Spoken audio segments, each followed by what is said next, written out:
Normally, by now, we would have seen some momentum in the polls for you, but this is not a normal year.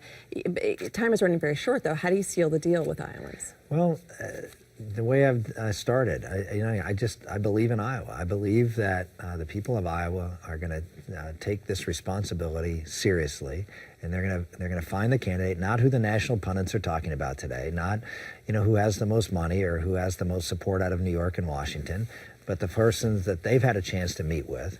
I always say, Iowa wants to be first in the nation. Lead. Don't defer your judgment to somebody else. Don't say, well, it doesn't look like he can win in the polls and therefore I can't be for them. That's not why you're here. You're here to make a recommendation to the rest of the country.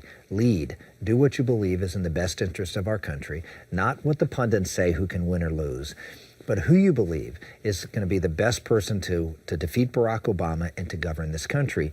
Trust your own judgment. Don't defer your judgment to those who, frankly, haven't put the time and energy in trying to understand these candidates as well as you have. Is that the big hump you have to get over, is convincing Iowa caucus goers that you are, in fact, electable? Yeah, it's interesting because it's sort of the national polls, if you will, and the pundits would talk about. And, I just look at the fact that we just, have not gotten the attention that from the national media as everybody else. I mean, and you can do it by a lot of objective measures.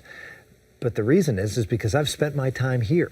I haven't been, visiting Donald Trump in New York, which I thought was sort of funny that everybody that visited Donald Trump now says they're not going to go to a debate with him. I never went and kissed the ring of Donald Trump, sought his endorsement, and I'm not afraid of Donald Trump. And if Donald Trump, by the way, wants to meet with me, I'm happy to meet with him here in Des Moines when he comes. But, it's funny that they would go and ask for his endorsement and then not be willing to have a public meeting with him where the public can see what he's talking about. So we've been Iowa centric, we've been New Hampshire and South Carolina centric, and we haven't played the typical political games. And we'll find out whether the Iowa caucuses are what they have been proclaimed to be, which is you've got to spend the time here and earn the respect.